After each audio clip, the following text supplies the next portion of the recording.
శక్తివంతమైన పరమాద్భుతమైనటువంటి ఘట్టములలో ఒకటి. ఇది ఎంత శక్తివంతం అంటే గర్భిణీ స్త్రీలు కానీ ఈ సర్గల్ని పారాయణ చేస్తే తప్పకుండా వాళ్ళకి సంతానం కలుగుతుంది, సంతానం ఉత్తమమైన సంతానం కలుగుతుంది, ఎటువంటి సమస్యలు లేకుండా వాళ్ళకి ప్రసవం అవుతుంది. గంగానది ఆవిర్భావం గురించి చెప్తూ అత్యద్భుతమైనటువంటి ఘట్టాన్ని ఒకదాన్ని ఇప్పుడు రామచంద్రమూర్తితో విశ్వామిత్ర మహర్షి చెప్తున్నారు. నాయనా రామా, నీకు అంగదేశం గురించి చెప్పాను. మన్మధుడు కాలిపోయాడు. తర్వాత పార్వతీ పరమేశ్వరులకి వివాహమైంది. ఎలా అయింది మరి మన్మధుడు లేకుండా? ప్రారంభమే ఒక గొప్ప విషయం. అందరి మీద బాణాలు వెయ్యాలి అంటే చేతిలో చెరుకు విల్లు 5 పుష్ప బాణాలు పట్టుకుని బాణాలు వేసేటటువంటి మన్మధుడు నేను బాణాలు వేసి అందరిలోనూ కామ ప్రచోదనం చెయ్యగలనన్న అహంకారంతో అదే పుష్పబాణాల్ని తీసుకెళ్లి పరమశివుడి మీద కూడా వేసి ఆయన మనసు కదిపి పార్వతీదేవి యందు అనురక్తుడయ్యేటట్టు చెయ్యగలననేటటువంటి అహంకార బుద్ధితో ఒక్క బాణాన్ని తీసి ప్రయోగించడానికి సిద్ధపడేటప్పటికే బహిర్ముఖుడైనటువంటి పరమశివుడు కనుతెరిచి చూసి తన మీదే బాణ ప్రయోగానికి సిద్ధపడుతున్న మన్మధుడి మీద ఆగ్రహం చెంది 3వ కన్ను తెరిస్తే భస్మ రాశి అయి మన్మధుడు కింద పడిపోయాడు. కాబట్టి సృష్టి ఆగిపోయి ఉండాలి కదా. ఇప్పుడు మన్మధుడు లేడుగా, మరి అప్పుడు పార్వతీ కళ్యాణం ఎలా అయింది అంటే అమ్మవారు ఏం చేసిందంటే ఏ ఆయుధములను మన్మధుడు పట్టుకుంటాడో వాటిని ఆవిడ పుచ్చుకుంది. 5 పుష్పబాణాల్ని చెరుకు విల్లు ఆవిడే పుచ్చుకుంది. కామాక్షి, కంచి కామాక్షి అదే కదండి. ఇప్పుడు ఆవిడ ఇలా పట్టుకుంటే ఇంతటి పరమశివుడు వశుడైపోయాడు. అయిపోయి తాళి కట్టాడు. సంసారంలోకి వచ్చి ఆవిడ పక్కన కూర్చున్నాడు. ఇప్పుడు ఆవిడ శివకామ సుందరి. ఆమె అంత సౌందర్యంతో ఎవరి కోసం కూర్చుంది? మనకి తండ్రిని తెచ్చి కూర్చోబెట్టడానికి. ఆవిడ శివుడికి సౌందర్యం, బాహ్య సౌందర్యం, శివకామ సుందరి. నీకు నాకో అఖిలాండేశ్వరి, జగజ్జనని. ఈ లోకానికంతటికీ తల్లిదండ్రులైన పార్వతీ పరమేశ్వరుల్లో అమ్మ సౌందర్యం పరమశివుడి కొరకు, అమ్మ యొక్క అంత సౌందర్యం అమ్మతనం మన కొరకు. మనకి జగదంబ, జగజ్జనని, ఆయనకి భార్య. కాబట్టి ఇప్పుడు ఆవిడ తన ప్రజ్ఞతో పెళ్లి చేసుకుంది, మన్మధుడి గొప్పతనంతో పెళ్లి చేసుకోలేదు. మన్మధుడికి ఏం చేసింది? శివుణ్ణి తెచ్చి తన భర్తగా కూర్చోబెట్టుకుని, పిచ్చాడా ఇంకెప్పుడు ఆయన మీద వేయకు బాణాలు, ఇవో మిగిలిన వాళ్ళ మీద అంటావా వేయి అని పట్టుకెళ్ళి మళ్ళీ ఆయన చేతిలో పెట్టింది. ఇప్పుడు ఆయన ఏం చేశాడు? శరీరం లేదు కానీ మునులను కూడా మోహపెడుతున్నాడు. ఎందుకు పెట్టగలుగుతున్నాడు? అమ్మ తన కడగంటి చూపుతో ఇలా చూసి వేయి బాణాలు పర్వాలేదు, లోకం మీద వెయ్యింది అంటే అదేమిటండి మన అలా పాడు చేసేయడం ఏమిటండి అని మీరు అనుకోకండి. అమ్మవారు ఆ శక్తి మన్మధుడికి ఎందుకు ఇచ్చింది అంటే మనం పితృరుణం తీర్చుకోవడానికి. తండ్రి రుణం తీరాలంటే మనం సంతానాన్ని కనాలి, అందుకిచ్చింది. కాబట్టి ఇప్పుడు వివాహమైనటువంటి పార్వతీ పరమేశ్వరులు ఏకాంతంలో విహరిస్తున్నారు. వాళ్ళిద్దరూ అలా క్రీడించడం మొదలుపెట్టి 100 దివ్య సంవత్సరాలు పూర్తయిపోయాయి. వాళ్ళిద్దరూ ఏకాంతంలోంచి బయటికి రాలేదు, వాళ్ళకి బిడ్డ పుట్టలేదు. దేవతలందరూ కలుసుకున్నారు. పార్వతీ పరమేశ్వరులు ఇద్దరూ కనపట్టలేదంటే కొత్తగా పెళ్ళయింది కదా, 100 దివ్య సంవత్సరాల నుంచి విహారం చేస్తున్నారు. ఒక చిత్రమైనటువంటి ఆలోచన వచ్చింది వాళ్ళకి. ఒరే, అసలు పార్వతీదేవే శక్తి స్వరూపిణి, పరమశివుడు తేజపుంజం మహానుభావుడు. ఇప్పుడు వాళ్ళిద్దరి యొక్క శుక్రశోణితములు కలిస్తే, తేజస్సులు కలిస్తే, ఈ లోకంలోకి ఒక కొత్త ప్రాణి వస్తే అసలు అటువంటి భూతమును అంటే అటువంటి ప్రాణిని మనం చూడడం కుదురుతుందా? అది ఎంత తేజోవంతంగా ఉంటుంది? ఎవరు వహిస్తారు ఆ భూతాన్ని? ఎవరు చూడగలరు ఆ ప్రాణిని? కాబట్టి మనం పరమశివుణ్ణి వెళ్ళి అడుగుదాం, మీరు రతిక్రీడ విరమించి బిడ్డల్ని కనద్దు అని అడుగుదాం అన్నారు. అయితే మీరు నన్ను మాట అడగచ్చు, ఏమండి బుద్ధి ఉందా అసలు ఈ మాట? వాళ్ళు అన్నారు అనుకోండి, మీరు ఎలా చెప్పారండి అని అడుగుతారు నన్ను. అసలు దేవతలకు ఎందుకండి ఈ వ్యవహారం? వాళ్ళు అలా ఎందుకు అనాలి? అలా అంటే మాత్రం దాన్ని మేము ఎలా అంగీకరించగలం ఈ విషయాన్ని? మీరు కంగారు పడిపోకుండా ఉండండి, నేను తర్వాత చెప్తాను ఎందుకు వస్తుందో. కాబట్టి ఇప్పుడు వాళ్ళందరూ కలిసి ఓ సమావేశం పెట్టుకున్నారు. నిజమే అంటే నిజమే. అందరూ కలిసి కైలాసానికి వెళ్ళారు. బయట నించుని పెద్ద కేకేశారు. ఏమని? ఓ దేవదేవ మహాదేవ, లోకమునకంతటికి రక్షించవలసిన వాడా అని కేకేశారు. వీళ్ళకి ఏం ఉపద్రవం వచ్చిందో అని ఆయన బయటకు వచ్చారు. ఆయన్ని చూడగానే వీళ్ళందరూ నేల మీద పడి నమస్కారం చేశారు. మహానుభావ, నీవు పార్వతీదేవితో కలిసి ఏకాంతంలో దివ్యక్రీడను అనుభవిస్తున్నావు. మీ ఇద్దరికి బిడ్డ పుడితే దుస్సహం, మేము తట్టుకోలేం. అందుకని నీ తేజస్సుని నీ తేజస్సులోకి అణిచేసేయి, ఆమె తేజస్సుని ఆమె తేజస్సులో అణిచివేయమను. మీ ఇద్దరూ ఒకరి పట్ల ఒకరు ఇటువంటి ఆభిముఖ్యం పొందకుండా తపస్సు చేసుకుంటూ కూర్చోండి అన్నారు. ఎంత అక్కర్లేని విషయం అంటే ఇది. అంటే ఆయన అన్నాడు, తండ్రితనం అండి, తప్పకుండా మీకు అలాంటి ఇబ్బంది ఉంటుందంటే నేను ఇటువంటి భూతమును సృష్టించాను, అలాగే వెళ్ళిపోతాను. కానీ ఇప్పటికే చాలా కాలంగా పార్వతీదేవితో నేను క్రీడించి ఉన్న కారణం చేత నా రేతస్థానం నుంచి తేజస్సు కదిలిపోయింది. ఇప్పుడు కదిలిపోయిన తేజస్సు పడిపోతుంది. నేను పార్వతీదేవి యందు వదిలిపెట్టద్దని మీరు అంటున్నారు. మరి నేను నా తేజస్సుని ఎక్కడ విడిచిపెట్టను, ఎవరు భరిస్తారు చెప్పండి అన్నారు. భరించడం అనేటప్పటికీ వాళ్ళు ఎవరు గుర్తొచ్చారో తెలుసా అండి? భూమి గుర్తొచ్చింది. అన్నీ ఆవిడేగా భరిస్తుంది, పాపం ఆవిడే భరించాలి. అందుకని వాళ్ళందరూ కలిసి ముక్తకంఠంతో భూమిని చూపించారు. చూపించి ఈ భూమి భరిస్తుంది, దీని మీద వదిలేసేయండి. భూమి ఏమనాలి? అదేమిటయ్యా, ఆయన భార్య యందు ప్రవేశపెట్టబడవలసినటువంటి శివతేజస్సు నా మీద ఎలా విడిచిపెడతాడు? నేనెలా స్వీకరిస్తాను? భూకాంత, ఆమె స్త్రీ, భూదేవి నాలోకి ఎలా ప్రవేశిస్తుంది? శివవీర్యం దోషం అవుతుంది కదా, నేను పుచ్చుకోననాలి. ఆవిడ సంతోషించింది. శివవీర్యం నాలో ప్రవేశించడం అంటే అదృష్టం కదా అనుకుని తప్పకుండా పుచ్చుకుంటానని అనేటప్పటికీ పరమశివుడు ఏం చేశాడంటే ఆయన తేజస్సుని భూమి మీద వదిలిపెట్టేశాడు. అది ఉత్తర క్షణం భూమి అంతటా పాకేసింది.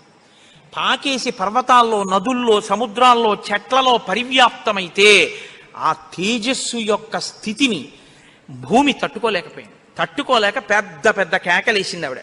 నా ఒళ్ళు మండిపోతోంది, దగ్ధమైపోతోంది నా శరీరం అంతా, శివవీర్యాన్ని నేను భరించలేకపోతున్నాను, దాని శక్తి నేను తట్టుకోలేకపోతున్నాను, కాబట్టి నేను విడిచిపెట్టేస్తాను, నాలోకి వచ్చిన వీర్యాన్ని దేనిలోకి విడిచిపెట్టను అని అడిగింది ఆవిడ.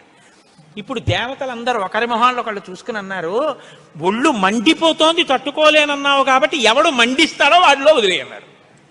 అంటే అగ్నిహోత్రుల్లో వదిలేయమన్నారు. అంటే ఇప్పుడు ఆవిడ ఏం చేసింది? తనలో పడినటువంటి శివవీర్యాన్ని అగ్నిహోత్రుల్లోకి వదిలిపెట్టేసింది. ఇదంతా రెప్పపాటు కాలంలో జరిగిపోయింది. పెద్ద పెద్ద అరుపులు, కేకలు, ప్రార్థనలు, హడావిడి. బయటికి వెళ్ళిన శివుడు లోపలికి రాలేదు. అమ్మవారికి అనుమానం వచ్చింది, ఏం జరిగింది అని. పార్వతీదేవి బయటికి వచ్చింది. బయటికి వచ్చి ఏం జరిగిందని అడిగింది. మేమందరం ఇలా ప్రార్థన చేశామమ్మా, మీ ఆయన తేజస్సు భూమిలోకి విడిచిపెట్టాడు, భూమి తట్టుకోలేక అగ్నిలోకి విడిచిపెట్టింది అంది. మీ ఇద్దరికీ సంతానం కలగకుండా తపస్సు చేసుకోమని కోరిక కోరామమ్మా అన్నారు. ఆవిడంది, ఏ ఆడదైనా అమ్మ కావద్దంటే ఒప్పుకుంటుందండి? ఎర్రబడిన కళ్ళతో అమ్మవారంది, అక్కరలేని విషయంలో జోక్యం చేసుకున్నారు.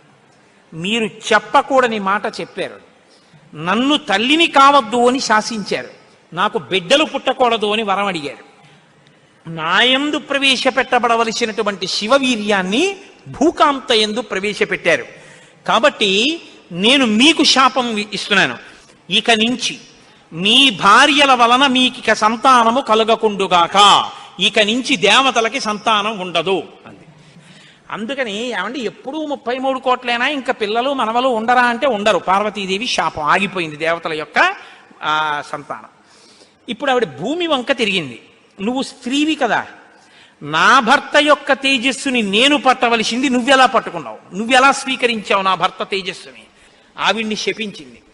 నువ్వు ఒక్క రూపంతో ఉండవు, భూమి అని పిలవబడినా నీకు అనేకమైనటువంటి స్థితి కలుగుతుంది. ఒక చోట చౌటు నేల, ఒక చోట నల్ల నేల, ఒక చోట ఎడారి, ఒక చోట పంట పండే నేల.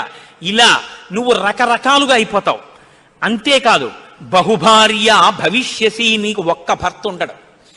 నీ భర్త కానివాడి వీర్యం నువ్వు పుచ్చుకున్నావుగా, నీకు ఇంకా ఎంతమంది భర్తలో లెక్కుండదు. అందుకే రాజ్యాన్ని పాలించిన వాడందరూ భూమిపతులే. ఎంతమంది ఆవిడికి భర్తలు లెక్కలేదు. కారణం ఏమిటంటే పార్వతీదేవి శాపం. ఏ ఆడదైనా కోరుకునేది ఏమిటంటే భర్త వలన కొడుకుని కనాలి, ఆ కొడుకు పేరు ప్రఖ్యాతులు తేవాలి, తల్లి సంతోషించేటట్టు ప్రవర్తించాలని కోరుకుంటాడు. ఏ తల్లి ఈ లోకంలో ఏ ఒక్కటి సహించదో అది నీ యందు నిజమగుగాక.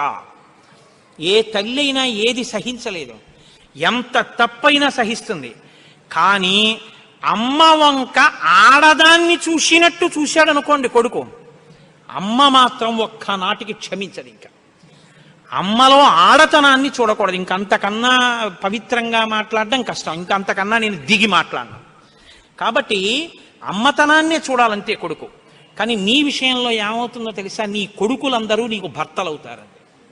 అందుకే భూమిపతి పతే, ఆయన తర్వాత ఆయన కొడుకు, ఆయన భూమిపతి. ఎంత దారుణం అండి అది. ఒక ఆయన పరిపాలిస్తున్నాడు, ఆయన భూమిపతి, ఆయనకి కొడుకు పుట్టాడు. ఇప్పుడు భూమికి ఆయన ఏమవ్వాలి? కొడుకు. ఆ భూమిపతి వెళ్ళిపోయాడు, ఇప్పుడు ఈయనేమవుతాడు? ఈయన భూమిపతే, తన కొడుకు తనకి భర్త. ఇంతకన్నా దారుణమేముంది? ఇది పార్వతీదేవి శాపం. నాకు బిడ్డలు కలగకుండా చేశారు కాబట్టి మీరు ఈ శాపం అనుభవించండి అని ఆవిడ లోపలికి వెళ్ళిపోయారు. ఇప్పుడు వీళ్ళందరూ ఇలా వేళ్ళు విరిచారు. ఒరే, అక్కర్లేని విషయంలో జోక్యం చేసుకున్నాను రా, ఎవడ్రా ఈ మాట చెప్పింది అసలు అన్నారు. వాడు ఉంటాడేమిటి ఇంక అక్కడ. ఇప్పుడు అందరూ భారంగా తలకాయలు ఉంచుకుని ఇళ్ళకెడితే వీళ్ళ శిఖలు ఎవరు పట్టుకుంటారు? ఒరే, ఎందుకు వెళ్ళావురా నువ్వు, నీ వల్ల నాకు ఇంకా బిడ్డలు కలగరని వాళ్ళు పట్టుకుంటారు. కాబట్టి ఇప్పుడు వాళ్ళందరూ ఇళ్ళకెళ్ళారు. హిమాలయ పర్వత ప్రాంతంలో పార్వతీ సహితుడై పరమశివుడు మాత్రం హాయిగా కూర్చుని తపస్సు చేసుకుంటున్నాడు. ఇంకా వాళ్ళిద్దరికీ బిడ్డలు పుట్టకూడదు అన్నారుగా, అందులో ఆయన వెళ్ళి తపస్సు మొదలెట్టాడు. గొడవ ఎక్కడొచ్చింది? ఇక్కడతో ఏమైపోలేదు గొడవ. తారకాసురుడని వాడు బయలుదేరాడు. వాడికి తెలిసే విషయం, ఇక పార్వతీ పరమేశ్వరులకి బిడ్డలు పుట్టరని, దేవతలకి బిడ్డలు పుట్టరని తెలుసు వాడికి. వాడు బ్రహ్మగారి గురించి తపస్సు, వాడు చాలా తెలివైనవాడు. వాడు నాకు చావుద్దన్నాడు, అది కుదరదన్నాడు ఆయన. అయితే పార్వతీ పరమేశ్వరులకు కొడుకు పుడితే వాళ్ళ చేతిలో చచ్చిపోతానన్నాడు. బ్రహ్మగారు ఏమంటారు? తథాస్తు అన్నారు. ఇంకా వాళ్ళకి పుట్టరు, నేను చావను, అది వాడి ధైర్యం. ఇప్పుడు వాడు ఎవరిని కొట్టడం మొదలెట్టాడు? దేవతల్ని. ఇప్పుడు వాళ్ళేం చెయ్యాలి? ఇప్పుడు వీళ్ళందరూ ఎక్కడికి వెళ్ళి అడిగారు, మీకు బిడ్డలు కలగకూడదు, మీ ఇద్దరు తపస్సు చేసుకోండి అని. వీళ్ళే అడిగారు పార్వతీ పరమేశ్వరుని. వాళ్ళిద్దరు తపస్సుకి వెళ్ళిపోయారు. ఇప్పుడు వెళ్ళి మీ ఇద్దరు బిడ్డలు కనండి అన్నారు అనుకోండి, ఇంకేమైనా ఉందా? వద్దన్నావు, అన్ని శాపాలు ఇచ్చేసింది ఆవిడ. అంటే మీరు బాగా గమనించండి, ఏదైనా ఆడది భరిస్తుంది, కానీ ఆడదాని అమ్మతనానికి, ఆడదాని భర్తృత్వాన్ని పంచుకోవడానికి ఇంకో ఆడదొస్తే మాత్రం ఈ లోకంలో సహించడం అన్నది ఉండదు. అది ఈ జాతి క్షమించలేదు. ఇది రామాయణం యొక్క తీర్పు. కాబట్టి ఇప్పుడు వీళ్ళు వెళ్ళి అడగలేరు పార్వతీ పరమేశ్వరుని. కొడుకు పుడితే తప్ప వీళ్ళకి బతుకులేదు. ఎందుకని? వీళ్ళని చాలా బాధ పెట్టేస్తున్నాడు తారకాసురుడు. కాబట్టి ఇప్పుడు ఏం చెయ్యాలో అర్థం కాక పార్వతీ పరమేశ్వరులను అడగలేక చతుర్ముఖ బ్రహ్మగారి దగ్గరికి వెళ్ళారు. వెళ్ళి, అయ్యా ఎలాగండి, పార్వతీ పరమేశ్వరులకు కొడుకు పుడితే తప్ప మేము రక్షింపబడం, ఇప్పుడు పుట్టే మార్గం ఏమైనా ఉందా అని అడిగారు. అడిగితే ఆయన అన్నారు, ఒరే, పార్వతీ పరమేశ్వరులకి ఇంక పిల్లాడు పుట్టడం అనేటటువంటి విషయాన్ని మీరు నేను ఇక వెళ్ళి అడగడం అన్న విషయం మర్చిపోండి. పోనీ మన దగ్గర శివుని యొక్క తేజస్సు ఉంది ఇంకాను. అగ్నిహోత్రుడు పుచ్చుకుని ఉంచాడుగా, అగ్నిహోత్రుల్లో ఉందిగా. అంటే యాపిల్ పండు ఫ్రిడ్జ్లో పెట్టుకున్నట్టు అగ్నిహోత్రుడి దగ్గర ఉంది అది. పోనీ దాన్ని తెచ్చి ఎవరిలోకైనా నిక్షేపిద్దామంటే మీ భార్యలు ఎవ్వరికీ పిల్లలు పుట్టరు, ఆవిడ శాపం ఉందిగా. పైగా ఆ శివవీర్యాన్ని భూకాంత పుచ్చుకుందనేగా అన్ని శాపాలు ఇచ్చింది. ఇప్పుడు దాన్ని తీసుకెళ్ళి ఇంకోళ్ళు ఎవరికన్నా ఇస్తామంటే ఎవరు మాత్రం పుచ్చుకుంటారు? ఏ ఆడది పుచ్చుకుంటుంది? పుచ్చుకుంటే కదా పిల్లలు పుట్టడం. పార్వతీదేవిని వెళ్ళి అడగలేము, పోనీ శివవీర్యం ఉందని ఇంకో స్త్రీలో ప్రవేశపెట్టలేము. ఎలా ఆలోచించి, ఆయన తక్కువడండి చతుర్ముఖ బ్రహ్మగారు అంటే. నేను అందుకే బ్రహ్మ నన్ను బ్రహ్మగారు అంటుంటాను. ఆయన సలహా లేకపోతే లోకం లేదు, మన ఉపన్యాసమే లేదు. ఆయన అన్నారు, హిమవత్ పర్వతం ఉందే, హిమవంతుడు, ఆయనకి 2 బిడ్డలు ఉన్నారు. పెద్దమ్మాయి పేరు గంగ, రెండో అమ్మాయి పార్వతి. పెద్దమ్మాయి దేవతా స్త్రీలలోకి రాదు, ఆ అమ్మాయి స్వర్గలోకంలో ప్రవహిస్తోంది. ఇప్పుడు తనకి బిడ్డలు పుట్టలేదన్న బాధ ఎప్పుడు పోతుందంటే, తన భర్త యొక్క వీర్యం తన అక్కగారిలోకి ప్రవేశించి బిడ్డ పుడితే తన అక్క కొడుకు తన కొడుకేగా. అందుకని కొంచెం మనసు కుదుటపరుచుకుని పోన్లే బిడ్డ పుట్టాడని సంతోషిస్తుంది. అక్క జోలికి వెళ్ళదు, ఎందుకంటే కొంచెం ఆప్యాయత అన్నదోటి ఉంటుంది. అక్క కొడుకు తన కొడుకే అవుతాడు కాబట్టి మనం పార్వతీదేవి కోప్పడకూడదంటే ఆ గంగాదేవి యందు ఈ శివవీర్యాన్ని నిక్షేపించాలి. ఇప్పుడు శివవీర్యం ఎవరి దగ్గర ఉంది? అగ్నిహోత్రుడి దగ్గర ఉంది. ఇప్పుడు అగ్నిహోత్రుడు ఏం చేయాలి? గంగాదేవిలో విడిచిపెట్టాలి. గంగాదేవి ఒప్పుకోవద్దు. కాబట్టి మీరేం చేయాలి? మీరేగా వెళ్ళి ప్రార్థన చేశారు, మీరే వెళ్ళి అగ్నిహోత్రుడిని గంగని ప్రార్థన చేయండి అన్నారు. ఇప్పుడు గంగాదేవి దగ్గరికి వెళ్ళి అమ్మ ఏమనుకోవద్దు, శివవీర్యం అగ్నిహోత్రుడి దగ్గర ఉంది, నువ్వు అది బుచ్చుకో అంటే చీ నోర్ముయ్యి అంటే. అందుకని ఈ మాట ఎవరు చెప్పాలో ఒక్క పురుషుడు చెప్పాలి. పురుషులందరూ వెళ్ళి చెప్తే అసహ్యంగా ఉంటుంది. మీరు వెళ్ళి అగ్నికి చెప్పండి, అగ్ని వెళ్ళి ఆవిడికి చెప్తారని. ఎందుకంటే ఇంత ఇబ్బంది అంటే ఇది గట్టిగా చెప్పుకునేది కాదు, ప్రయత్నం చేస్తున్నారు. పార్వతీ పరమేశ్వరులకి పుత్రుడు కలిగేటట్టని తెలిస్తే చంపేవతలు పారేస్తాడు ఆయన తారకాసుడు. అందుకని ఎవరికీ తెలియకుండా జరగాలి ఈ పని అంతాను. ఇప్పుడు వీళ్ళందరూ కలిసి అగ్నిహోత్రుడి దగ్గరికి వెళ్ళారు. అయ్యా ఎంత గొప్ప సలహా చెప్పావు, ఏదో ఓ కారు చీకటిలో కాంతిరేఖ, కఠినమైన సాక్ష్యానికి సూక్ష్మమైన రంధ్రం దొరికాయి, ఇక మేము అల్లుకుంటాం కథ అన్నారు. బ్రహ్మగారికి పూజ చేసి నమస్కారం చేసి బయలుదేరి అగ్నిహోత్రుడి దగ్గరికి వెళ్ళారు. వెళ్ళి ఆయనతో అన్నారు, ఇప్పుడు మాట్లాడడం కొంచెం జాగ్రత్తగా మాట్లాడడం మొదలెట్టారు. ఇది దేవకార్యం, ఏదో మేము సరదాగా నువ్వు పట్టుకెళ్ళి అక్కడ విడిచిపెట్టు ఇలాంటి మాటలు చెప్పడానికి రాలేదు. నీకు పిల్లలు పుడితే నాకెందుకు, పుట్టకపోతే నాకెందుకు, ఇలాంటి వాటిల్లో ఇక మేము జోక్యం చేసుకోం, బుద్ధి వచ్చింది మాకు. కాకపోతే ఇది దేవకార్యం. ఇప్పుడు ఈ పిల్లాడు పుట్టకపోతే వీపులు పగిలిపోతున్నాయి తారకాసురుడి వల్ల, అందుకుని పుట్టాలి పిల్లాడు. కాబట్టి నీలో ఉన్న శివ తేజస్సుని పట్టుకెళ్ళి గంగలో విడిచిపెట్టు. గంగ పుచ్చుకుంటే, గంగకి కొడుకు పుడితే ఆ పిల్లవాడు పార్వతీ పరమేశ్వర పుత్రుడి కిందకు వస్తాడు. ఎందుకంటే పార్వతీదేవి అంగీకరిస్తుంది కాబట్టి. ఆ పిల్లవాడికి సేనానాయకత్వం ఇద్దాం, వాడు సేనాధిపతి అయితే వాడి చేతిలో తారకాసురుడు చచ్చిపోతాడు. అందుకని నువ్వు వెళ్ళి గంగను అడిగన్నారు. ఇప్పుడు పుచ్చుకునేటప్పుడు అప్రసన్నమైన మనస్సుతో ఆవిడ పుచ్చుకుంది అనుకోండి, ఇది ఎక్కడ చికాకు వచ్చిందిరా అని. అప్రసన్నమైన మనస్సుతో కానీ అలా పుచ్చుకుంటే తేజోవంతుడైన బిడ్డ సంభవించాడు. కాబట్టి ఆవిడ ప్రసన్నంగా పుచ్చుకోవాలి. అంటే ఆవిడ ప్రసన్నంగా పుచ్చుకోవడానికి యోగ్యమైన రీతిలో ఆవిడికి చెప్పాలి. కాబట్టి ఆయన వెళ్ళి చెప్పాడు అగ్నిహోత్రుడు, అమ్మా నువ్వు గర్భం ధరించాలమ్మా, ఆవిడ కన్య, భర్త లేడు. దేవతానాం ఇదం ప్రియం, అమ్మ దేవకార్యం ఇది, అందుకుని నిన్ను అడుగుతున్నాను తప్ప ఇంకో మాట అనుకో కుసుమ తల్లి. అందుకని ఆవిడ అర్థం చేసుకుంది, ఓహో ఇంతకన్నా ఇప్పుడు లోకాన్ని రక్షించడానికి మార్గం లేదు, కాబట్టి శివ తేజస్సుని నాలోకి తీసుకుంటాను. ప్రసన్నంగా తీసుకుంది అనడానికి గుర్తు దివ్యమైన రూపాన్ని ధరించి శివ తేజస్సుని తనలోకి తీసుకుంది. ఇప్పుడు వీళ్ళ బాగా గమనించండి, సుబ్రహ్మణ్యోత్పత్తి అంటే ఎటువంటిదో తెలుసా అండి?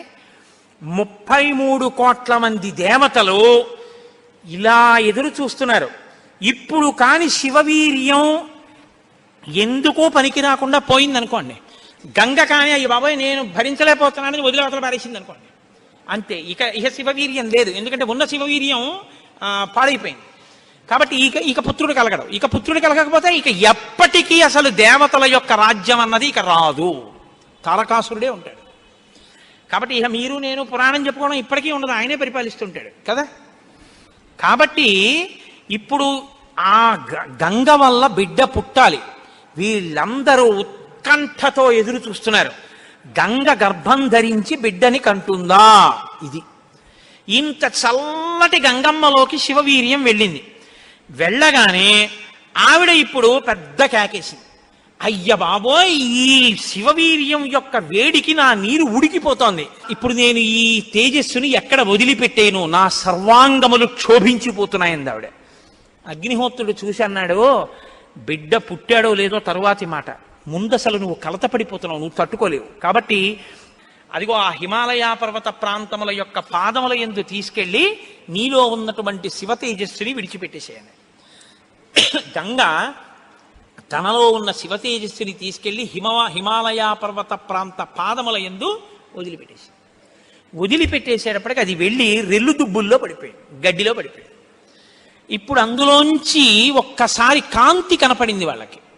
పిల్లాడేమైనా వచ్చాడా? వాళ్ళకి పిల్లాడు కావాలి. ఇప్పుడు ఆ శివవీర్యంలోంచి, ఆ తేజస్సులోంచి అగ్ని ఎటువంటి కాంతితో ఉంటాడో అటువంటి కాంతితో మొట్టమొదట బంగారం పుట్టింది లోకంలో. బంగారం శివవీర్యం, అందుకే బంగారానికి శివవీర్యం అని పేరు. బంగారం పుట్టి బంగారంతో అక్కడ ఉన్నటువంటి తృణవృక్ష లతాగుల్మం సర్వం భవతి కాంచన, ఆ గడ్డి చెట్లు అన్ని బంగారు రంగులో మెరిసిపోయాయి ఒక్కసారి. తర్వాత వెండి పుట్టింది. ఆ వెండిని చూశారు, తెల్లగా ఉంది వెండి, అయిపోయింది. ఆ తర్వాత ఇంకా మిగిలినటువంటి క్షారంలోంచి రాగి ఇనుము పుట్టాయి, మిగిలిపోయినటువంటి మలంలోంచి తగరము సీసము పుట్టాయి, తప్ప పిల్లవాడు మాత్రం కనపడలేదు. అయిపోయింది మన ప్రణాళికంతా, పిల్లవాడు పుట్టలేదు అని దిగాలు ముఖాలు వేసుకుని ఆ పైనుంచి చూస్తున్నారు. ఆ రెల్లు దుబ్బుల్లో రాత్రివేళ తెల్లగా మెరుస్తాయే రెల్లు దుబ్బులు, ఆ రెల్లు దుబ్బుల్లోంచి బ్రహ్మాండమైనటువంటి కాంతులు మెరిసిపోతుండగా 6 ముఖాలతో అద్భుతమైన సౌందర్యంతో ఒక పిల్లవాడు పుట్టి పాల కోసం ఏడ్చాడు. అమ్మయ్యా, పుట్టాడు రా పిల్లాడు, శివపుత్రుడు జన్మించాడు, మన బాధలు తీరాయని వాళ్ళందరూ పొంగిపోయారు. షష్ఠి 6 ముఖాలతో షణ్ముఖుడై పుట్టాడు. ఆ పుట్టినటువంటి వాడు కూడా మహానుభావుడు 6 ముఖాలతో పుట్టాడు కాబట్టి షణ్ముఖుడు. పుట్టిన పిల్లాడికి పాలివ్వాలి, ఆ కృత్తికల్ని పిలిచి మీరు పాలివ్వండి అన్నారు. వాళ్ళన్నారు మేం పాలిస్తాం, కానీ ఇప్పుడు పాలిస్తే కానీ మరి పిల్లాడు బతకడు. కాబట్టి వాళ్ళు అన్నారు మేము పాలిస్తాం, కానీ ఆ పిల్లాడిని మా పేరుతో పిలుస్తారా అన్నారు, మా పిల్లాడని చెప్తారా అన్నారు. అబ్బాయి అలా ఎలా కుదురుతుందండి అన్నారు. అనుకుంటే వాళ్ళు పాలివ్వకపోతే పిల్లాడు. అందుకని వీళ్ళు వెంటనే దేవతలందరూ అన్నారు తతస్తు దేవత సర్వ కార్తికేయ ఇతి బ్రువన్, కార్తికేయుడు కార్తికేయుడు అన్నాం కదా, ఇవ్వండి పాలన్నారు. అమ్మతనం ఎంత గొప్పదో చూడండి. ఇప్పుడు ఈ కృత్తికలు 6 పిల్లాడికి 6 ముఖాలతో ఉన్నవాడికి 6 పాలిచ్చారు. వాడు పాలు తాగాడు. పుత్రస్త్రైలోక్య విఖ్యాతో భవిష్యతి న సంశయ. కార్తికేయుడు కార్తికేయుడని మేం పిలవడం కాదు, 3 లోకాల్లో పిలుస్తారు ఈ పిల్లాన్ని, సరేనా అన్నారు దేవతలు. అప్పుడు వాళ్ళు పాలిచ్చారు. కాబట్టి కార్తికేయుడు అగ్నిలో శివవీర్యం చాలా కాలం నిలవ ఉంచబడి అగ్నిహోత్రుడు గంగలో ప్రవేశపెట్టాడు కాబట్టి పావకి. శరవణములు అంటే రెల్లు దుబ్బుల్లోంచి పుట్టాడు కాబట్టి శరవణ భవ. ఎప్పుడు శుద్ధమైనటువంటి బ్రహ్మణ్య జ్ఞానంతో ఉంటాడు కాబట్టి సుబ్రహ్మణ్యం. తల్లి కడుపులోంచి స్ఖలనమై పుట్టాడు కాబట్టి స్కందుడు. ఆయన ఉత్పత్తి చేతనే ఇన్ని పేర్లతో వచ్చాడు. ఏమంటే మీరు ఇంత గొప్పగా ఏదో పాపం నోరు కొట్టుకు చెప్పారు, కానీ మాకు అసలు అనుమానం మాత్రం అలా ఉండిపోయింది, మీరు మంగళం చెప్దాం అనుకుంటున్నారేమో. అలా అనత్సా దేవతలు, అలా అడగడం వల్ల కదా ఇంత కథ వచ్చింది. అలా ఎందుకు అడగాలి అసలు అంటే, మహానుభావుడు శంకర భగవత్పాదాచార్య స్వామి వారు బ్రహ్మసూత్రాలకి చేసినటువంటి వ్యాఖ్యానంలో ఒక చోట ఉదహరించారట దీని గురించి. దాని గురించి అసలు ఇలా ఎలా జరిగిందని కంచికామకోటి పీఠాధిపతులు చంద్రశేఖరేంద్ర సరస్వతి స్వామి వారు ఎంతమంది పౌరాణికులను అడిగారట. ఆఖరికి ఒక ఆయన దీని మీద పరిశోధన చేసి చేసి త్రిపుర రహస్యంలో ఉన్నటువంటి మంత్రాల యొక్క వ్యాఖ్యానంలో దీని అసలు వృత్తాంతం ఎక్కడుందో పరమాచార్య స్వామి వారికి తీసుకొచ్చి చెప్పారు. త్రిపుర రహస్యంలో ఉంది దీని రహస్యం, అక్కడి నుంచి అనుసంధానం చేయాలి దాన్ని. సనత్కుమారుడు అని ఒక ఆయన బ్రహ్మమానసపుత్రుడు, ఆయన పుట్టుక చేత మహాజ్ఞాని. అటువంటి పిల్లవాడు ఆయన ఎప్పుడూ తనలో తాను బ్రహ్మజ్ఞానంలో రమిస్తుండేవాడు. ఆయన ఒక రోజు రాత్రి నిద్రపోవడం అంటే గుర్తుపెట్టుకోండి, బ్రహ్మవేత్త నిద్రకి కూడా ఆయన సాక్షి. అటువంటి ఆయనకి కల వచ్చిందంటే అవస్థ ఏర్పడింది, స్వప్నావస్థ. ఆ కల్లో తాను రాక్షస సైన్యాల మీద యుద్ధం చేస్తున్నట్టు కల వచ్చింది. ఆయన తెల్లబోయి ఇదేమి నాకు కల రావడం ఏమిటి, కల రావడం అంటే మనసులో ఏదో కోరిక ఉంది, ఆ కోరిక కల్లో కనపడింది, స్వప్నావస్థలోకి వెళ్ళాను, ఇది దోషం కదా, నాకు అలా ఎందుకు జరిగిందని తండ్రి చతుర్ముఖ బ్రహ్మగారి దగ్గరికి వెళ్ళారు. వెళ్ళి నాన్నగారు నాకు ఇలా కల ఎందుకు వచ్చింది నాన్నగారు అసలు అని అడిగాడు. ఆయన అన్నాడు, నాయనా నీకు ఇలా కల రావడానికి ఒక కారణం ఉంది. నువ్వు పూర్వజన్మలో వేదాన్ని నేర్చుకునేటప్పుడు వేదంలో దేవతల గురించి రాక్షసుల గురించి దేవదానవ యుద్ధాల గురించి చదివి, ఈ రాక్షసులు ఎప్పుడు వేద ప్రమాణానికి వ్యతిరేకంగా ఎందుకు ఇలాంటి పనులు చేస్తుంటారు, వీళ్ళని పట్టుకుని చంపేయాలని వ్యగ్రత పొందావు. ఆ వ్యగ్రత జీవుణ్ణి పట్టుకుంది. అది ఈ జన్మలో బ్రహ్మవేత్తవైనా నీకు ఆ వాసన ఉండిపోయింది. అది ఇప్పుడు కలగా వచ్చింది. అది తీరాలంటే నువ్వు దేవసేనకి అధిపతివి కావాలి. నువ్వు దేవసేనకి అధిపతివై రాక్షసుల్ని సంహరిస్తే ఆ కోరిక తీరుతుంది. అంటే నాన్నగారు నేను దేవాసేనాపతిని కావలసిందే ఆయన అన్నాడు చతుర్ముఖ బ్రహ్మగారు. వచ్చేసారు ఆయన, తన అనుష్ఠానంలో తనున్నారు. ఈలోగా పరమశివుడు ఒక సంకల్పం చేశాడు. పరమశివుడికి ఒకప్పుడు కోరిక పుట్టిందిట, నేను ఇప్పటిదాకా అన్ని విషయాలు చెప్పడం కానీ నేను ఓడిపోయిందన్నది లేదు ఎవరి దగ్గర. ఓడిపోవడం అంటే బయట వాళ్ళ దగ్గర ఓడిపోతే బాగుండదుగా. ఓడిపోవడం అనేటటువంటిది కూడా మనిషి జీవితంలో సన్మానంగా ఎప్పుడు మారుతుంది? పుత్రాదిచ్చేత్ పరాజయం. తన కొడుకు చేతిలో తాను ఓడిపోవాలి. తన కొడుకు చేతిలో తాను ఓడిపోవడం అంటే ఉరే నేను ఈ శ్లోకానికి ఈ అర్థం ఇన్ని మాటలు చెప్పాను కానీ నా కొడుకు వచ్చి అకస్మాత్తుగా నాన్నగారు ఈ శ్లోకానికి ఈ అర్థం ఇలా కూడా వస్తుంది కదా అంటే నాకు ఎప్పుడూ రాలేదు ఈ ఆలోచన. ఎంత గొప్ప అర్థం చెప్పాడురా, ఇలా చూస్తే అసలు మొత్తం కథ మారిపోయింది. వీడికి ఎంత గొప్ప ఆలోచన వచ్చిందని నా కొడుకు ప్రజ్ఞ ముందు నేను తల వంచితే అది నాకు సన్మానం లాంటి ఓటమి. అలాంటి కొడుకు నా కడుపున పుడతాడా అనుకున్నట్ట పరమశివుడు కూడా ఒకనకొకప్పుడు. ఇప్పుడు సనత్కుమారుల వారికి ఈ కోరిక, పరమశివుడికి ఆ కోరిక. ఒకానొకప్పుడు పరమశివుడు పార్వతీదేవి అసుర సంధ్య వేళలో ఈ భూమండలం అంతటా కూడా విహారం చేస్తారు. శ్రీశైల పర్వతం మీద దిగుతారు. భాగవతంలో చతుర్థ స్కందం అనుకుంటే అందులో చెప్తారు దీని గురించి. వాళ్ళిద్దరూ విహారం చేస్తుంటే సనత్కుమారుడు కనబడ్డారు. కనబడితే వాళ్ళకి ముచ్చటేసింది. బ్రహ్మవేత్త మహానుభావుడు బ్రహ్మజ్ఞాని, పలకరిద్దామని వృషభవాహనం మీద కిందికి దిగి దగ్గరికి వెళ్ళారు. ఆయన ఇలా చూశారు, చూసి తన పంతాన్ని చేసుకుంటున్నారు. ఇద్దరు అలా నిలబడ్డారు. ఆయన ఏం పలకరించలేదు. పలకరించకపోతే పరమశివుడు అన్నాడు, ఏమయ్యా లోపల సంతోషించాడు ఇది బ్రహ్మవేత్త అంటేని.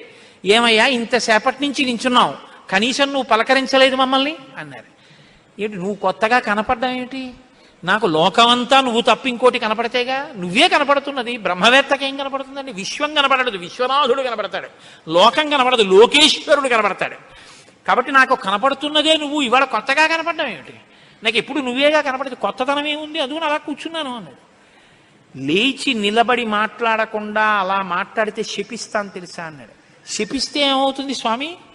దేహానికి ఏమైనా బాధ కలుగుతుంది. అది నేనైతేగా, నేను ఆత్మని. ఆత్మకి శాపం ఏముంటుంది? ఆత్మయే నేను, నేనే నువ్వు, ఉన్నది ఒక్కటే, దానికి శాపం లేదు స్వామి, అందులో నా భయం లేదన్నారు. ఓహో ఏమి ద్వంద్వాతీతుడు రా మహానుభావ, ఇది బ్రహ్మజ్ఞానంటే. కాబట్టి నిన్ను చూసి నేను మురిసిపోతున్నాను, నీకేదైనా వరం ఇస్తాను పుచ్చుకో అన్నారు. ఆయన అన్నారు, వరం ఇస్తావా? మళ్ళీ ఇదో మోహం, వరం ఇవ్వడం శాపం ఇవ్వడం ఏమిటి ద్వంద్వాలు? నాకేం అక్కర్లేదు, నీకేమైనా కావాలా నేను ఇస్తానన్నారు. అంటే పరమశివుడు అన్నాడు, ఈ మాట నీతో అనిపించడం కోసమే ఇంతసేపు నించున్నాడు. నీలాంటి కొడుకు కావాలి, నువ్వు నాకు కొడుకు అవుతావా అన్నారు. అంటే సనత్కుమారుడు అన్నాడు, నీకే కొడుకునవుతానన్నాడు. అంటే పార్వతీదేవి అంది, ఏది ఆ కేంత దీర్ఘం ఇస్తున్నావు? నీకే కొడుకునవుతానంటా ఏంటి? నీకే కొడుకునంటే నాకు కొడుకువే అంది. అదొక్కటి అడక్కమ్మా అన్నాడు. అదేమయ్యా అదేమిటి? నీలాంటి కొడుకు పుడుతుంటే నా కడుపున పుట్టకపోవడం ఏమిటి? అమ్మా ఎంత పార్వతీదేవివైనా తల్లి, నేను ఒక కడుపున పుట్టడం అంటే అమ్మా తల కింద పెట్టి కాళ్ళు పైకి పెట్టి 9 నెలలు అమ్మ కడుపులో పడుకుని యోని ద్వారంలోంచి బయటికి రాలేనమ్మా. శివకుమారుడిగా పుడతాను, నీకు కుమారుణ్ణే తప్ప అమ్మా నీ కడుపున మాత్రం పుట్టనన్నాడు. అంటే ఆవిడ చిన్న బుచ్చుకుంది. అయ్యయ్యో నేను కూడా కలిసి అడగకపోవడం వల్ల వచ్చింది, కానీ నా కోరిక నువ్వు ఇంకొకలా తీర్చాలంది ఆవిడ. ఎలా తీర్చనమ్మా అని అడిగారు. నేను ఒకానొకప్పుడు భస్మాసురుడు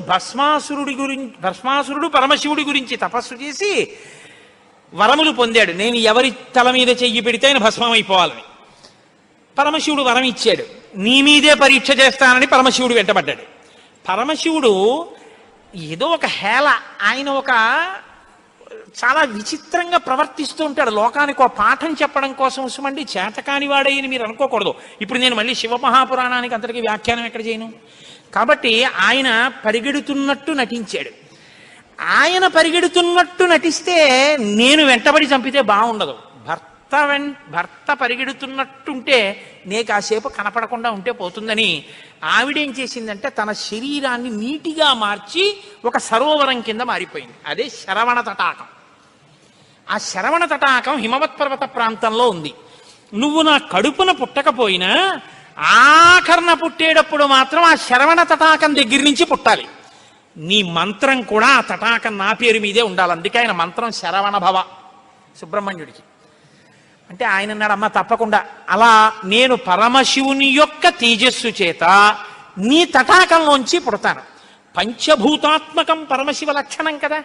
అందుకని పృథివీస్వరూపంగా, అగ్నిస్వరూపంగా, వాయుస్వరూపంగా, జలస్వరూపంగా, ఆకాశస్వరూపంగా 5 స్వరూపాలతో పార్వతీ పరమేశ్వర సమాగమ స్వరూపంగా శివశక్తుల యొక్క సమ్మేళనానికి పుట్టినటువంటి మెరుపు తీగల లోకంలో బ్రహ్మజ్ఞానాన్ని బోధ చెయ్యడం కోసమని దేవసేనాపతిని కావడం కోసం, రాక్షస సంహారం చెయ్యడం కోసం మీకు పుత్రుడిగా పుడతానమ్మా అని సనత్కుమారుల వారు పరమశివుడికి వరం ఇచ్చారు.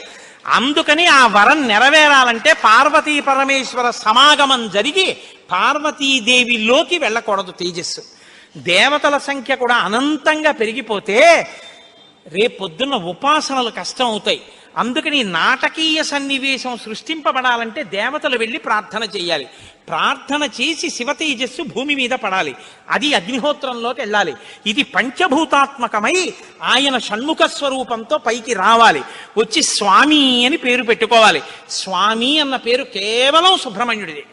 మనం వెంకటేశ్వర స్వామి అంటాం, మంచిదే, నేను తప్పని నేను అంటలేదు. కానీ ఒక్క స్వామి అంటే మాత్రం సుబ్రహ్మణ్యుడే. ఎక్కడెక్కడ సుబ్రహ్మణ్యుడి పేరు చెప్తామో, ఎక్కడెక్కడ తలుచుకుంటామో అక్కడక్కడ సంతానమునకు ఏ విధమైన ప్రమాదం రాదు. సుబ్రహ్మణ్యుడికి నమస్కారం చేస్తే కుజగ్రహ దోషం కూడా ఉపశమిస్తుంది. ఎక్కడెక్కడ షణ్ముఖుణ్ణి ఆరాధన చేస్తారో అక్కడ ఐశ్వర్యం పరిడవిల్లుతుంది. పక్కన ఉన్నటువంటి తమిళ దేశం, ద్రవిడ దేశంలో అంత ఐశ్వర్యం వచ్చింది, అన్ని పరిశ్రమలు వచ్చాయంటే కారణం ఏమిటో తెలుసా అండి? సుబ్రహ్మణ్యారాధన. వాళ్ళు విపరీతమైన సుబ్రహ్మణ్యారాధన చేస్తారు. సుబ్రహ్మణ్య ఆరాధనం చేసినా, షణ్ముఖుడికి ప్రదక్షిణం చేసినా, ఆయనకి నమస్కారం చేసినా జ్ఞానము, ఐశ్వర్యము, సంతానము, సంతానమునకు క్షేమము, ఆయువు, ఆరోగ్యము అన్నీ కలుగుతాయి. అంత శక్తివంతమైనటువంటి సర్గ ఈ షణ్ముఖోత్పత్తి సర్గ. ఈ షణ్ముఖోత్పత్తి గురించి చెప్పిన తర్వాత, అందుకే షణ్ముఖుడికి ఉన్న గొప్పతనం ఏమిటో తెలుసా అండి? ఆయనకి ఒక గొప్ప విజయాన్ని సాధించాడు షణ్ముఖుడు ఒక్కడే. శైవ వైష్ణవాలు రెండూ కూడా వియ్యవందేట్టు చేశాడు. శ్రీవల్లి, దేవసేన ఇద్దరు శ్రీ మహావిష్ణువు యొక్క కుమార్తెలు. ఆయన మేనల్లుడు కదండి, మరి ఏదో పండగ సెలవులకు ఇంటికి వచ్చాడు. ఇంటికి వస్తే లక్ష్మీదేవి ఆయన్ని చూసి అందిట, మురుగన్ అంది. మురుగన్ అంటే మేనల్లుడు అని. మరుమగన్ అన్నట్టు విష్ణువు. మరుమగన్ అంటే చాలా అందగాడు అన్నట్టు. ఇద్దరు అలా అనుకోవడం ఎందుకో తెలుసా అండి? మన పిల్లలకు బాగుంటాడు. వల్లి, దేవసేన ఇద్దరిని ఇచ్చి సుబ్రహ్మణ్యేశ్వర స్వామి వారికి కళ్యాణం చేశారు. వల్లి, దేవసేన ఇద్దరిని తనకి భార్యలుగా చేసుకున్నాడు కాబట్టి శైవ వైష్ణవాలు రెండు సుబ్రహ్మణ్యుడి వల్లే వియ్యం ఉంది. అంతటి మహానుభావుడు ఆయన. మహాజ్ఞాని, యుక్తకేశుడై గుండుతో గోచి పెట్టుకుని నిలబడి ఉంటాడు. అందుకే సుబ్రహ్మణ్య క్షేత్రాల్లో స్వామి వలయలో అలా నిలబడి ఉంటాడు. ఆయన ప్రణవానికి అర్థం చెప్తే పరమశివుడంతటి వాడు తెల్లబోయి, ఎంత గొప్పగా చెప్పావురా అన్నట్టు. నాన్నగారు అలా అంటే కుదరదు, ఇది ప్రణవ రహస్యోపదేశం కదా, మీరు కూడా మడి కట్టుకుని వచ్చి శిష్యుడిగా కూర్చోండి చెప్తానన్నట్టు. ఒరే ఎంత బాగా చెప్పావురా అని వచ్చి కూర్చుని విన్నట్ట. శివుడంతటి వాడు ఇంత బాగా చెప్పగలిగిన కొడుకు పుట్టాలని కదా కోరుకున్నాడు. ఆత్మాదిచ్చేత్ పుత్రాదిచ్చేత్ పరాజయం. తండ్రి గారికి ఆ కోరిక తీరిందటువంటి బ్రహ్మజ్ఞాని పుట్టాడు. ఆయనే తరువాతి కాలంలో కేవలం పాలు తాగి పెద్దవాడైపోయాడు అంతే. అయిపోగానే ఆయన్ని దేవసేనకి తీసుకొచ్చి పట్టాభిషేకం చేసేశారు. సేనాధిపతి అయిపోయాడు. తారకాసుర సంహారం చేశాడు. దేవతలందరూ సంతోషించారు. అమ్మ అందమంతా మూర్తీభవించి ఉంటుంది. అందుకే ఇంతంత బుగ్గలు, ఎర్రటి మనిషి, ఆహారాలు, చిన్న పట్టుబట్ట, ఎప్పుడు అమ్మ శక్తి అంతా చేతిలో శూలంగా పట్టుకుని ఆ కుక్కుట ధ్వజం, ఆ నెమలి మీద కూర్చుంటే ముద్దులు మూట కడుతూ ఎంత అందంగా ఉంటాడో. అందుకే సుబ్రహ్మణ్యేశ్వర స్వామి వారి యొక్క మూర్తి వంక అదే పనిగా చూసినా కూడా సత్సంతానం కలుగుతుంది. అంతటి మహానుభావుడు సుబ్రహ్మణ్యుడు. ప్రత్యేకించి ఏ కారణం చేతనైనా గర్భం నిలవక బాధపడుతున్న వాళ్ళు, గర్భిణి అయినప్పటికీ కడుపున ఎటువంటి బిడ్డలు పుడతారో తెలియని వాళ్ళు, వాళ్ళ ఆయుర్దాయం బాగుండాలనుకున్న వాళ్ళు, సంతానం క్షేమంగా వృద్ధిలోకి రావాలనుకున్న వాళ్ళు రామాయణాంతర్గతమైన షణ్ముఖోత్పత్తిని విని తీరాలి. ఇది చెప్పడం కోసమే వాల్మీకి మహర్షి ఫలశ్రుతి చెప్తూ ఓ మాట చెప్పారు. ఎవరు ఈ షణ్ముఖోత్పత్తిని శ్రీరామాయణంలో వింటున్నారో వాళ్ళకి ఎటువంటి చిక్కులు ఉన్నా అన్ని చిక్కులు